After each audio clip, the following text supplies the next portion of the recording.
Bolts Nation, welcome back once again to another edition of the Bolts Block Party. I am your co-host, Greg Wolf, joined once again by the amazing Braydon Coburn. And what an amazing guest we have here joining us today.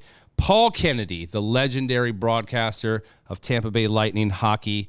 Paul, it is really an unbelievable pleasure to be sitting next to you because I only get to see you on TV or when we have a meal together in the dining room and we get to chit-chat for a few minutes, but you are an absolute legend in I don't know about that. No, I mean, it's pretty legendary. I mean, I'm glad we get to talk to you today because I think Kobe and I really want to kind of delve into, your journey. I mean, you've done some remarkable things in your career, not all hockey related. I mean, going back to NBA and the Orlando Magic and even going back to University of Alabama. And I really want to hear about your journey and what brought you eventually to being our amazing Tampa Bay Lightning broadcaster. That's very nice of you. But first of all, it is such a pleasure to be here. First with Braydon, who we had an opportunity to be with and watch his career and the impact that he had here, and to see this now developing and how well this show's going. Yeah, but the tables have turned now. Yeah, right. Exactly. You're on the hot seat now. used to talk about me. Now we get to talk about you. 55. All right. And then Greg. How about Greg? He's and not only in Tampa and in Amalie Arena, but on the national stage with the NHL. Yeah. You're having an opportunity to go to Fenway Park for the Stadium Series. You're going to go to Raleigh, North Carolina. And in the All-Star game, did he tell you, at the All-Star game, he went into the individual locker rooms with the teams to brief them on what he was about to do. So there is our man Greg standing among the greatest players in the world. 44 of them. I'm really thrilled and happy for you. Well, we thank take you. a lot of pride in that. It's all part of the Lightning vision, Paul. Isn't this classic Paul Kennedy, though? It is. Trying to turn it. Shine the spotlight on someone else. We're putting the spotlight on you. Paul. And one of the things, like we always kind of ask some of the guys, we're always, I've heard you referred to as PK a little bit. Yes. Is that your nickname? Because we're always, hockey nicknames are kind of synonymous with the sport. Like, has Paul Kennedy, do you have like a nickname? No, but in the hockey world, people will give Paulie. immediately. Everybody has. Right. Paulie K, or like it's always a Paulie, everybody, or right. Right. Or PK? Right. What Is is it just the voice of the Lightning? No. But it's just PK. PK. Yeah, not to be confused with Mr. Subban, who was at All-Star, by the way. That's correct. Super nice guy, by the way. And actually, he had a broadcasting mishap, where his IFB, his earbuds, because I think that ESPN cameras had some sort of contraption on his head because he did the first lap, right? He did the first lap before the fastest skater. So he had I want to say he had like a camera contraption that was like almost like sunglasses on his head, but then he also had earbuds. As you know, we have an IFB in our ears, and ESPN was getting ready to go to him live, and he realized that he only had one in one ear because the other one got snagged and got stuck behind his shirt. So like we're in a countdown to go live on TV, and he's like, "Greg, can you help me?" So I literally had to hurry up really quickly to get that second earbud back in his ear. But we took him. Yeah, I was like, "What is this guy doing to PK right now?" But you and PK are tight. Yeah, Hey, on that, like I had one of my questions here, but we can bring it up right now. Was broadcast mishaps. You kind of brought it up. Like, well, that's your earpiece goes out, or you can't hear. Suddenly, you can't hear. Yeah. Camera goes out. Yeah. What do you do? Yeah. What do you do? That's happened. Oh, that's happened 100 countless times. It happens all the time. But it's never as bad when you go back and look at the tape. Okay. Is it when you're in the moment? Is it ever as good as you thought it was, or quite as bad as you thought it? Sure, right. It never was. You go, oh my gosh, wait till they see this, or oh, I can't wait. So we've had that happen before. Do you have is there like a protocol, like when if your earbud falls out, because it's happened to me too, where it disconnects or something happens? Is there an immediate protocol that if my earbud falls out, I'm supposed to look at somebody, give a cue? So if they have multiple cameras, okay, and so they'll switch off and they'll be on Braydon, okay, and then you turn to the camera and go, I got a problem. Okay, help me. right. We got to go so to break. Signals, and then And then they will, someone hopefully behind the set, they'll communicate, and we call it throw it to break. Go to commercial. Okay. And we'll fix it in commercial. Gotcha. And you've seen that PK, before. one of my biggest fears is always that I'm going to curse or like let an accidental F-bomb or something go. Oh, yeah, when you get excited? Yes. Absolutely. So that's happened to you? No, but you've said not an F-bomb or something. But there are things, and it's not like you're writing and there's a backspace button. Right. Because once it's gone, it's gone. out. Right. Right? It's gone. To that, like playing, you can't clean it up. But you've said something, that's not going to fall on good ears, or I regret saying that. Right. Or So that was a even little early strong. on in your career, you were buttoned up tight? No, you aren't. You make mistakes. Sure. Everybody has to go someplace. Well, like when you're developing in your career or playing toward the NHL, Jim Simpson, the great broadcaster, said you have to go somewhere and learn and be bad.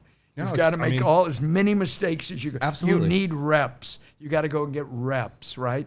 And so doing high school football games or high school hockey games, or like when Dave Mishkin is doing a high school hockey game, I don't know how he does that, recognizing players. Mm-hmm. You could walk in and with Braydon broadcast an NHL game because you're going to recognize off the top of your head the majority of those players. Yeah, that's right. Just on their bodies, their faces. Right.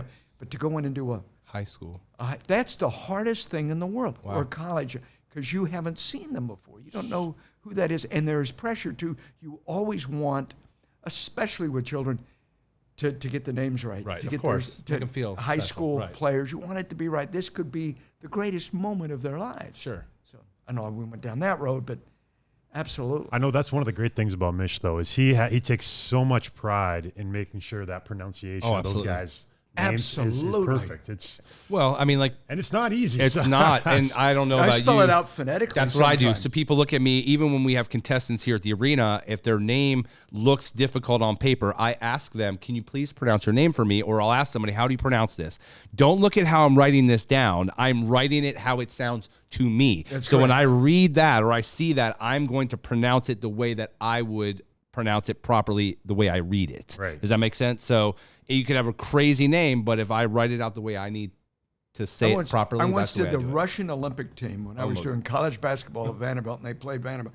And every name, the 15 names, every one of them was phonetically written out because Of course. Bellastini, Yeah. Sabonis, Right. Komelski, like in the Still NHL. remember them. Wow. Oh, sure you do. That's amazing. In the NHL, all the Russians that you faced, Of course. all the global, how many nations? 22 in the NHL, Of or course. whatever it is. Yeah. There's a lot of different. Czechs, Yep. the Swedes, Finns. right? Finland, yeah. First names, Eetu Luosterainen. Is it Eetu? Well, I just All had that. to deal with that at All Star. I mean, is it Elias or Elias Pettersson? Right. Elias. Is it Ilya or Ilya Sorokin? I just dealt with all of that. But you want to make sure you get it right. Yeah, just get the names Of course. right. And all. And then you're dealing in a variety of languages with players. They may not be as fluent in English. Sure. I love it when a guy's name changes halfway through and they finally correct you.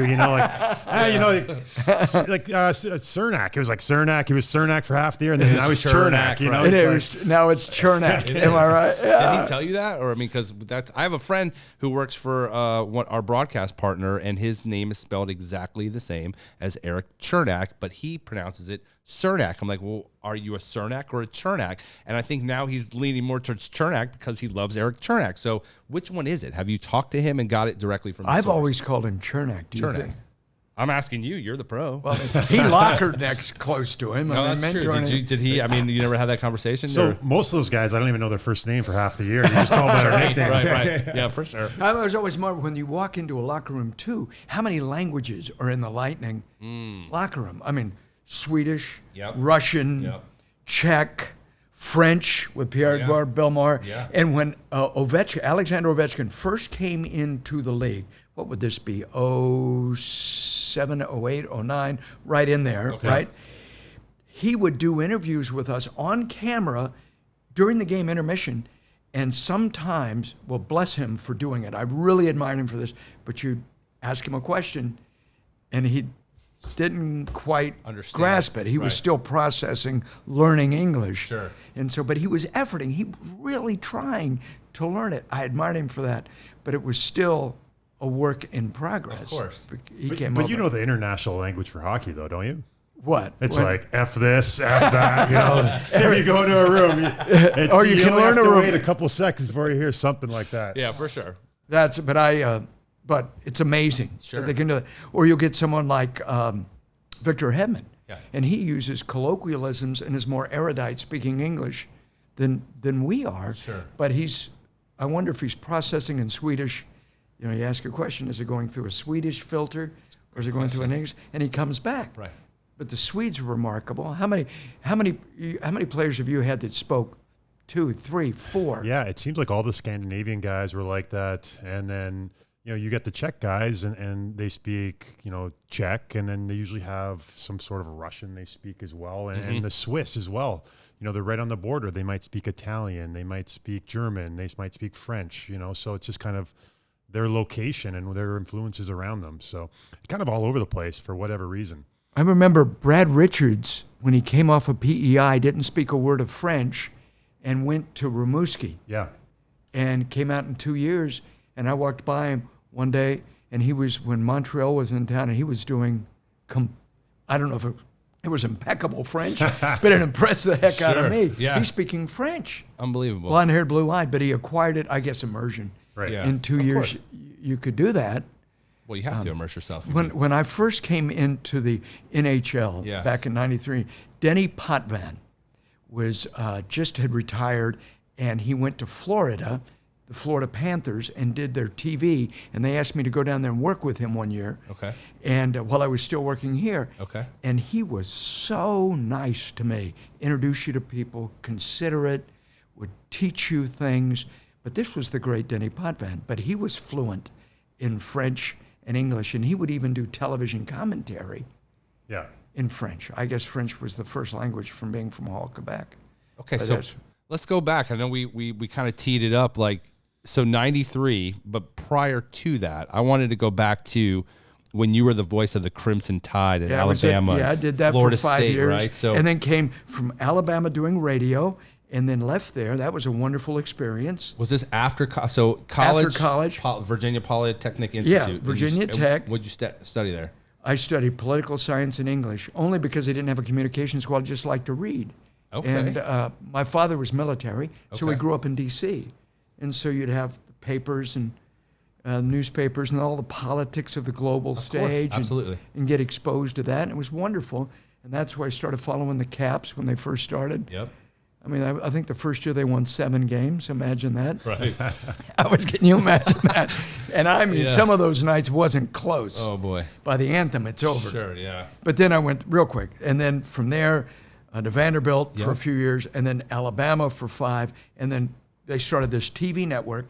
And I call it the golden age of Florida sports. Okay. Because imagine, when we went on the air in 1988, there was no Tampa Bay Lightning. Nope. There was no NBA in the state of Florida. That's right. There was no Major League Baseball in the state of Florida. And Good point. There So was all you had was Buccaneers, Dolphins. Buccaneers, Dolphins, and you had college football. Got it. That's it. Yeah. And now it exploded. This network exploded, and we were right there. Phil came to us and said, I'm thinking about trying to convince the NHL to get a team, and I need a partner to help me promote the barnstorming games that I'm going to have. And we were here. So suddenly, I was a kid that had this is true, Phil Esposito's picture from Sports Illustrated hanging in my locker, high school locker, a hero, Unbelievable. black hair, Yeah. number 7, Yeah. Bobby Burly. Orr, Phil, Yeah. and scoring all these goals. So here we are helping Phil Trying to. get the Lightning Yeah. before there was a Lightning. And you're meeting all these teams, and the Gretzkys and the Bruce McNalls. They're trying to help him. The Rangers are coming in. The Boston Bruins are coming in. Barnstorming games. And he gets the team, and we're here. And it's 1992. We go up for the draft. The first year's 92, 93. And then we just stuck around and never went away. And so you see all these players in all these years, and the first years are always special, aren't they? Of course. Like your first years in the league or your first exposures. It was wonderful. So how did you juggle Magic basketball, Lightning hockey? I mean, obviously, I'm assuming you did both for a long Well, time. there's some similarities to them. They play the same. Yeah, we did them. I did that for close to 30 years. But they're like Paul Porter, who is the PA announcer. Sure.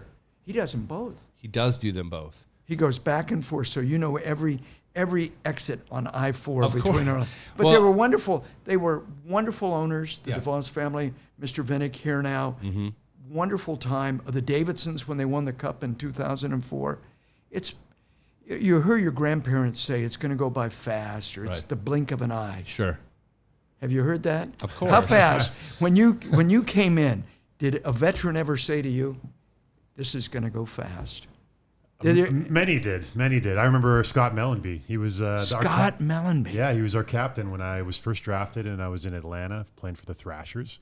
And he's such a great guy, and he was a great captain and a great mentor for me early on. But I remember him kind of telling me that and just being like, enjoy what you're doing right now, and not get too stressed out about it, because there's a lot of pressure coming in the league as a young guy, and you want to stick around, and there's lots of stuff going on, and you're kind of looking around and where do I fit in, and you get worked up a little bit. And he said, it's a long season. You got a lot of hockey left, but it goes by quick. Sure. So it did it? It absolutely did. This is 16, 17 years. Yes, absolutely. Yeah. In the blink of an eye. Absolutely. So what's your best road story, Paul? I mean, you've been on the road for all sorts of stuff. Again, Miami Dolphins, Buccaneers, but you've traveled the globe, and you've been to numerous cities all over the world. I would say there's two things come immediately to mind. Being exposed or introduced would be better. Introduced to Canada. Okay. In 1990, because we went and played Quebec City. Okay. You go to Quebec City, you play the Nordiques. Yes. In Quebec City, and you see the Frontenac and the glory of that. You go into Montreal in the Forum. I can remember our first trip, the Tampa Bay Lightning, into the Forum, standing at the Forum by the ice, and they sing in French, "O Canada." Yeah. And there are the Canadiens, Le Bleu, Blanc, Rouge, lined up on the blue line. And I can remember going, oh my God. It hit you. Oh my gosh, Yeah. you've seen it. Yeah. Did you ever, on the blue line? I mean, of course. when you're standing on the blue line, what's that feel like? There's a lot of feelings, like you kind of like, it's like, I've done this before. It's the same game. My attitude was always, whatever happens outside of the glass, you always try to like, That's interesting. just put it on the outside. Sure. But every once in a while, that energy is so immense, and, Palpable. you're just like all over you that you just can't. You awesome. can't zone it out. You just kind of have to like go with it, right? That's awesome. That's why sometimes playing in like a place that's hostile, and you feel the hostility in Sure. there, and the Do you crowd thrive is on on that? you. Do you thrive on that? Do you? It depends. It depends. It's really it's. You sure bring your best game, Sure. because the other team's also feeding off that energy, Right. So there seems like So you have various degrees of played your adrenaline. potential Yeah, almost, I loved going to the old Winnipeg arena where they had the picture Picture of the Queen. Oh yeah, shooting what? pucks off the Queen. A big picture of Queen Elizabeth was at one end, right? Yeah. So the stands, and then there was a big wall, and on the wall was a massive picture of Queen Elizabeth. Okay. At And the then try old- to like hit like chuck bucks at it. You Like, try to reach it. It's a long It's way. yeah. It was an old, let's say, an old wood barn. Basically, it was that arena. Wow.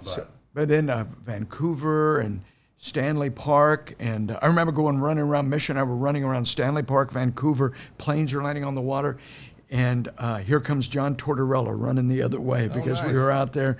He used to run a lot on the road, but just Edmonton, where the Oilers were, to go into these cities for the first time and learn about the culture, and Toronto, the great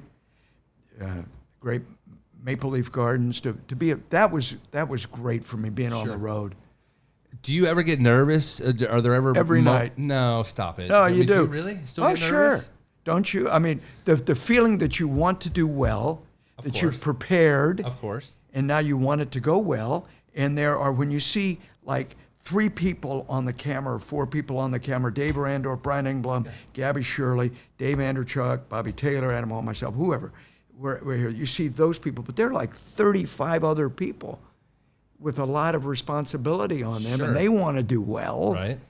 So, yeah, and you have your script and you've practiced. You still get nervous. That's A interesting. little bit, yeah. And I don't know if nervous, but what do you feel when you're standing there and they're playing the ambient? Here we go. It's that same feeling of butterflies or adrenaline. is it Yeah, more I would nerves? say it's probably adrenaline, right? similar to what you're experiencing. Like, it's a different feeling when you're not prepared.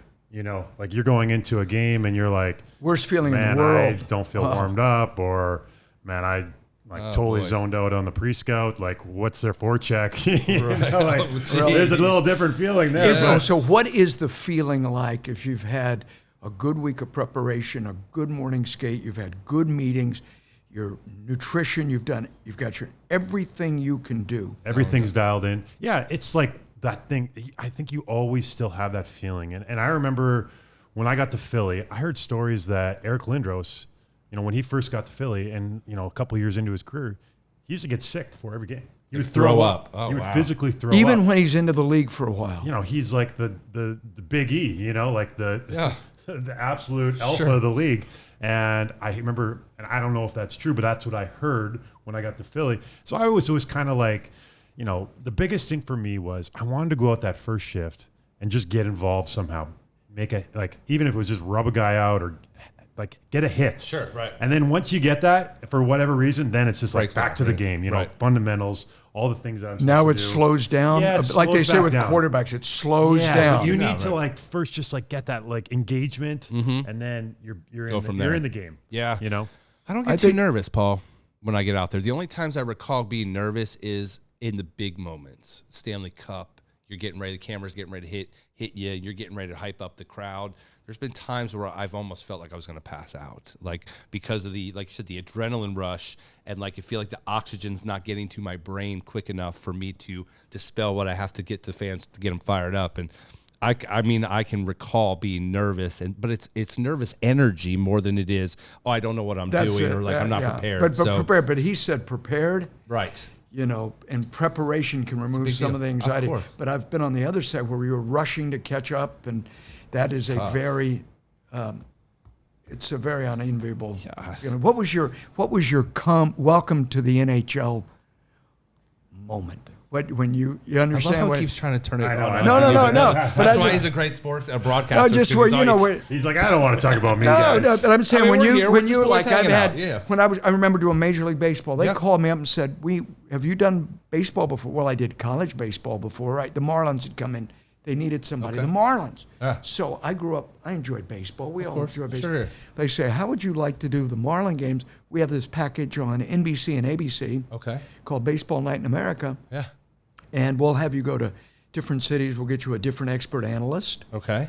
And you'll call a series of games. Would you like to do that? Yes. And you're going to pay me? Yeah, right. I'll do it for academic credit. Wow. I'll just do it. Right. And they flew you to different cities. And Johnny Bench in Cincinnati, and I did a game with him. Unbelievable. Yeah, that's and you say, what is it? This is Wrigley Field with Gary Carter, wonderful gentleman, late great Gary Carter. And I said, I think I've gone to heaven. Yeah. To do the Cubs and whatever. So that was it. And the NHL, Denny and I did a game here in the Thunderdome. Mm-hmm. St. Pete. The largest crowd in the history of the league. They had 28,000. The Panthers and the Lightning. John Van Beesbrook got a shutout that night, but it was the Lightning home game in their second year. Yeah, I was after the. And I called the game with Denny Potvin. Yeah, and that was incredible. I drive by the fairgrounds every day. That prefabricated. Yeah, and it's holy land to me. And I'm coming usually from Orlando, and I'm driving past. It's on the left side, and I always look over. You have to, right? I look over and go, it's unbelievable that you've come from there to now.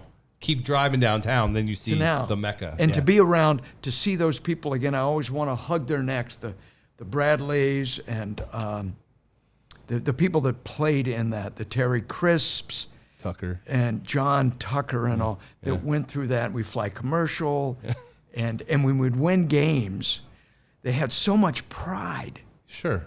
And we'd go in, we're flying commercial, and we go into New York the first weekend in November, and beat the Islanders with Al Arbor, and then beat Mike Richter with the New York Rangers in the Garden. And people going, what was that? Right.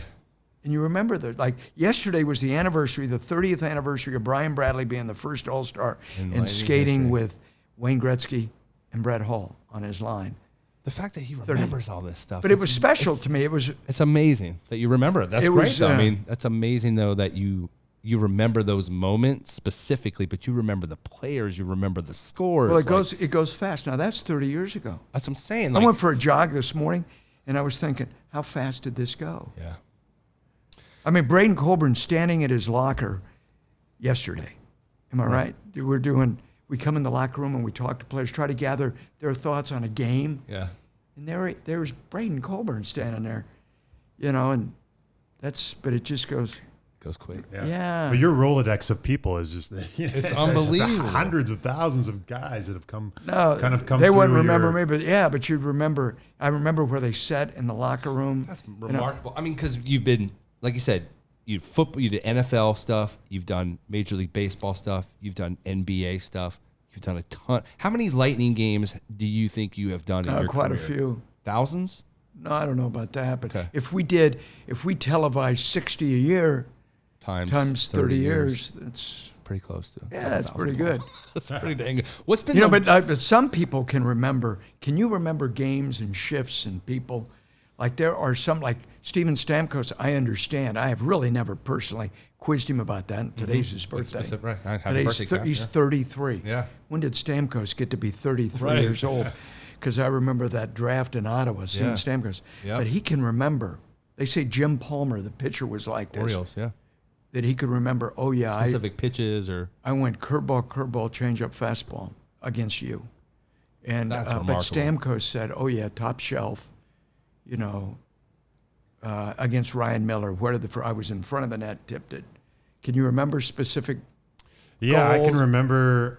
Well, I don't have to remember that many goals. No, but you remember. What do you 500 goals. What do you remember in detail? And there's a bunch of things, and for whatever reason, like my memories are more on like certain players, tendencies guys had. Maybe not necessarily the things they did. Maybe there was something that really jumped out at me, but then I'll remember, something like, playing Sidney Crosby, like this is what he likes to do, and for whatever reason he likes to do this against me. There's guys like. Would you write this down after? Did you ever have a book? It's interesting. I had the great late Brad McCrimmon, who passed away in Yaroslav in the plane crash in the KHL. And he was my D coach for the Atlanta Thrashers. And he told me early on, he's like, you got to develop, to be a good defenseman, you got to develop a book. You can write it down, or it could be a mental book on guys, and he said, this is what really helped me in my career when I was defending guys. And I always remembered that. And I think for the first couple of years, I actually, physically wrote it down. As you get a couple more years in the league, it's just kind of second nature. You understand a little bit more. How much do you retain? If you look at video, what would you have looked at video if, say, you're getting ready to play the Capitals? What would be specific to you? Matchups or people? It would be certain intangibles. There's certain things like speed. How elusive a guy was. And then just certain tendency that someone would do, and I was thinking, I don't know why I was thinking about this, but I was thinking about Mike Ribeiro the other night, and I saw something, and he was just one of those guys. He was just so fluid. You kind of like, you knew he was never going to skate by you, but he was just like kind of really slippery and elusive. Sure, he could kind of like get around you. He was never going to take you on one-on-one and try to win a battle in the corner by physically outmanning you, but he was just kind of like. But then he also had this little aspect where if you played really hard and you got him, you were able to kind of, shut him down a little bit. Slow that a little bit. You pull his will out of the fight. Sure. And there's certain guys and certain things happen like that. And for whatever reason, like I was thinking about him the other day and just kind of just popped in. Yeah, there. It was just, I think it was, I was coaching and I was thinking about how he would move his disproportionate, his lower body from his upper body. Sure. And it was just like, he was just probably one Was of it hard to, what would you focus on as a, you just want to make sure that, he wants to get you to bite on something, right? Because he's not going to skate by you. So he's trying to get you to turn your feet or flip your hips or whatever it is. And then to take you the other way, right. Juke you. Get you off balance. Yeah. And you would just have to be patient, let him come to you and like, patient. Fascinating. It is. As a defenseman, Absolutely. that's one guy. You'd have a kind of a book on everybody, and then you see the game, and there's a team pre-scout which you go over the penalty kill and the power play and the forecheck and the neutral zone, and kind of this how do you laundry list process of things. What was key to retaining that? I would say it's the same thing that you're talking about, that we're talking about. You enjoyed it. This was a passion of yours. Yeah. So it's like when something is important to you, you said important, right? Yeah. You talk about those guys. It was important to you. When things are important, they just easily, right. You easily Second retain nature. them. Yep. When things are not important and they're a struggle, I find it harder to really retain those things. So. It's a great way to put it. You've probably seen some really interesting venues in your day. Do you recall walking into a broadcast booth back in your day and you were like, is this for real right now? Notre Dame. Really? The old Notre Dame football stadium. Touchdown Jesus, the tradition of the gold helmets and whatever. So I'm calling an Alabama Notre Dame football game in South Bend. And that must have been massive. Just massive game. Right. And it's two tradition established powerhouses through the years. And you come up to the stadium, and this is before it's been renovated multiple times since. This is in the late 80s. But you come up there, and you literally were, much like Duke and Cameron Stadium, you were crawling, leaning down and crawling in to get into this small little booth.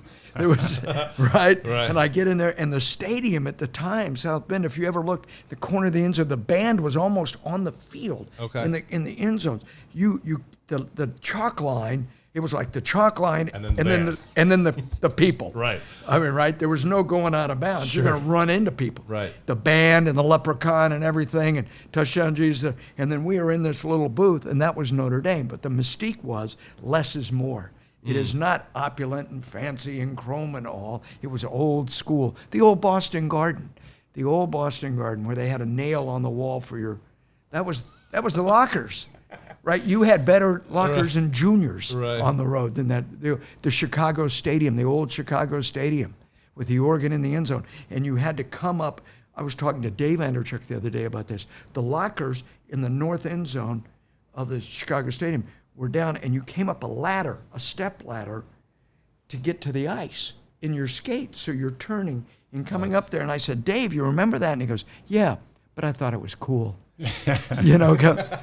The old Chicago Stadium. Yeah, the old Boston Garden, the play-by-play booth, the old Boston Garden is out over the ice, and it's only about, I promise you, it's no more than 30 feet above the ice. Wow. So like the ceiling, it's almost, you could hear the conversations on the ice because the voices go up. The sound goes absolutely. up. You could hear everything. That's amazing. Those are wonderful, wonderful venues, and we came into the league at a time then. Those are the things that I remember. You went into Atlanta, and I often thought in Atlanta in Phillips, which is a pretty unique arena. They had all the suites at one end. Have you been? No. Wolf? Yeah, it's very unique. Instead of the side away from the team benches was completely suites. They had a little bit of the lower bowl, but then right to the roof was, I think, 4 levels of suites stacked on top of each other. On the other side. They were all on one side. That's interesting. And when they first started the Thrashers, and there's many reasons for this. He would know better than I, but I thought this is going to work because they had great crowds when they first started. And I just thought this is big city. It's a big market. Big city, vibrant city. Yeah. I'm curious, if the expansion rules would have been the same for, let's say, the Kraken and the Knights. Would that have made a difference in Atlanta? In the player personnel, the roster would have been stronger. They went 10 years without making the playoffs. And then when they did make the playoffs, they got swept in the first round by the Rangers, in 2007. And that's hard for a fan base to stay engaged. I think you need a certain level of success. One that's used to winning. Right. And that, they had the same ownership with the Hawks. The ownership's had some issues, but that's a great point. Well, with Tampa Bay, with Florida, they got teams could protect 3 goaltenders. Our year, they can only protect one. When Wayne Huizinga and Bill Torrey, general manager, Bobby Clark got John Van Briesbroek away from the Rangers. Yeah. But you're right, with Seattle, immediately competitive, certainly this year, and then the phenomenon of Vegas. Yeah. The phenomenon. Their roster was, and the way he was able to... Yeah. As his trading, and then you started using cap space and draft picks as capital. The things that they were able to do, and teams. There was a kind of pretty much a flat cap, so teams are looking at it and like, I gotta. When we traded Jason Garrison, and a whole kind of bunch of draft picks and what else was attached to protect other guys, and I think if it was Alex or whoever it was, I can only they wanted to get the money off the books, right? Because we've kind of been up against the cap for a long time. Sure. I thought they were too. They were. I can only protect X, but I don't want you to take this guy here. Yeah. So I will pay you not to take him. Incentivize. It's right. I will pay you unreal. not to take him. Okay, Unreal. we have a deal. What's been the most? And this is again, you've been doing this a long time, but You're making me feel old. no. Well, this is an interesting one here. What's been the 33. most uncomfortable or awkward interview you recall conducting over your years? Most awkward, or just you couldn't get anything out of this person, or it's just like this is not happening. Like it's a stalemate right now. Do you remember? Oh, that's happened before. That's happened with players before. They can't talk to you before. I've always thought the walk-off interviews Okay. between periods are the hardest thing. Gabby Shirley's extraordinary at it. Sure. Extraordinary. Yeah. Because it is the hardest thing in the world to do, to ask a professional hockey player who's out fighting for his career and his life in an NHL game. Yeah. And it's the only league that does this now, pretty much. You know, baseball doesn't do it, football doesn't do it, the NBA doesn't do it, Major League Baseball doesn't do it. You know, hold on, Aaron Judge. Right. I know you just struck out, but I need to talk to you. Right. No, nobody does. But to ask a player to come off the ice, walk right down the hall, stand right here, Takes their pulls and I'm you over. about to ask 3 questions Yeah. to the best of my ability. And where they are emotionally and where you are 2 different places. Sure. Right. And to get them to calm down, I'm saying getting them to calm down. I know sometimes, say with Victor, oh, wait a minute, just hold on a second, just wait a second. You okay? Because there could have been something that just happened, or you could be, your adrenaline's up, or you've just done well or not, or good, or whatever. And we have our 2-goal rule. If we're within 2 goals, leading or trailing, we'll get somebody. But if it's 3 goals, We're not talking. we're not talking to anybody. Sure. But you'll say, are you okay? Yeah. You good? Yep. You okay? Mm-hmm. And I'm using Victor as an example, but or Braydon Point, yourself, Braydon Coburn, they'll say, okay. And so here we go. Sure. And so and I'm standing to make it ridiculous because they're so much taller than me on skates. This guy. Braydon, you're 6'7", 6'6"? On skates. yeah, probably on skate 6'8", maybe. Yeah. And I'm 5'8". Yeah. So it's like this. So we have boxes. Yes, I've seen We've them got down there. boxes. Yeah, to And make we're- you up there. So they come around the corner. Right. It has to look totally absurd. Here's a little guy standing on a box. Yeah, if we I'm don't like- if we don't like the question, you know, you just talk about Push a him big off the shove. box. Ventriloquist Paul Kennedy coming. goes flying across the hall. You know, or Alex will go, whoa, my gosh. my gosh. But it's the guys that buy in. Yeah. There are people that buy in. Ian Cole, for one, very bright guy. Steven Stamkos Yeah.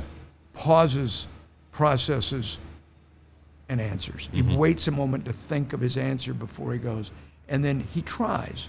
And that's why with Ovechkin, I still talk people that tried that will do it. Because you're very vulnerable. You're trying to ask something that the audience will Wants to find know, right. interesting. Right. Yeah. That's But why you're a pro, Paul. But I always found when I came off the ice, it was like, hey, you know, Braydon for TV, and you're like, you know, I just had a 2-minute shift. You know, They're and that's you're, right. like, you're breathing heavy. They give you the towel. You put it on. And you're like, all right, I think I'm good. And I'm like, oh my God, my nose is running. You know, like I've seen that too. Like guys are like dripping on Gabby's mic. Like you can see the sweat. Sure. coming out. Yeah, Yeah, that's I'm gross. like, But that's- NHL guys, now this is prejudicial, isn't it? But the culture of the league, NHL guys will never hang you out to dry. They will always consider, I think it's the last bastion of chivalry. This league is the last bastion of chivalry that exists in professional sports. Coats and ties to and from the rink on game night, right? turn it into like a And like it a is an fashion show now. honor. Yeah. It is an honor. Eric Lindros was the first one. I remember about 95. He started saying, no, I don't want to do this between periods. But we rarely get someone to do this. Mm-hmm. But they always, from Mario to Wayne. I can remember Wayne Gretzky in the first year in Expo Hall when he had his back was bothering him. In our interview room, we did like a 3-minute long form interview. We didn't do 3 questions. We did come out of break. You're going to sit there with a towel, and I'm going to talk to you for three minutes. Wow. Wayne Gretzky came out, and he had a heating pad around his back. He was hurting. And he comes into the room. We open up the little door, and the door's about as big, the room's about as big as this table, okay? Comes in there, sits there, and goes, hey, how are you? Great. And, you know, and he says, how much time? I said, we got 30 seconds. So he says, okay. He's doing his skates, undoing his skates, right? It's Wayne, you know. And we get ready to go. And I said, you okay? And he goes, okay. And we're getting there, counting me at 10, 9, 8. And I said, Wayne, my name is Paul. I did that. And he goes, well, I got it. You know, it's not his first rodeo. Sure. Right? And so, you know, da-da-da-da-da, Wayne Gretzky, da-da-da, the Kings, da-da-da-da-da. And he goes, well, you know, Paul. But he was great. Yeah. We had Ally Afraidy, the hardest shot. Yeah. He comes in this room with the Capitals, ponytail, and he's smoking a cigarette. No. And he comes in smoking his hair, and it's a little room. It's like the Quonset hut where your dad stored the lawnmower and the rakes. Right. That's what this is. Yeah. And Phil had built it just outside the door. And he comes in, and he is smoking. Okay, how much longer? And now the smoke is filling up the room. Yeah. And he goes, okay, here we go. And he throws the cigarette down. And now it's cigarette smoke in this little room, and Ally Afraidy of the Capitals. That stuff happened. Listen, Paul, we could probably talk all day to you. I mean, you've got stories. Good story, bad story. I thought it was a good story. Those are great stories. we got work to do today. Yeah, we got to have a so smoke. we actually have to go have a smoke break. Braydon, I watch all these podcasts you had Braydon point on. Can I just say one thing? Yes, that impressed please do. the heck out of me about Braydon Coburn. Toward the conclusion of his career, I would say 15, 16, or 14, 15, 16, I would go out on the ice, and he and Barb Underhill, I would go out in the tunnel, and you and Barb Underhill were working on your skating. Yeah. Do you remember that? I do really well, and it was something that you know, I was thinking about, when do you stop growing as a player? You know, is it your last year? Is it your first year? Is it in the middle of your career? And I always believe that, you know, as a player, you could always get better at something, and there was always something to learn.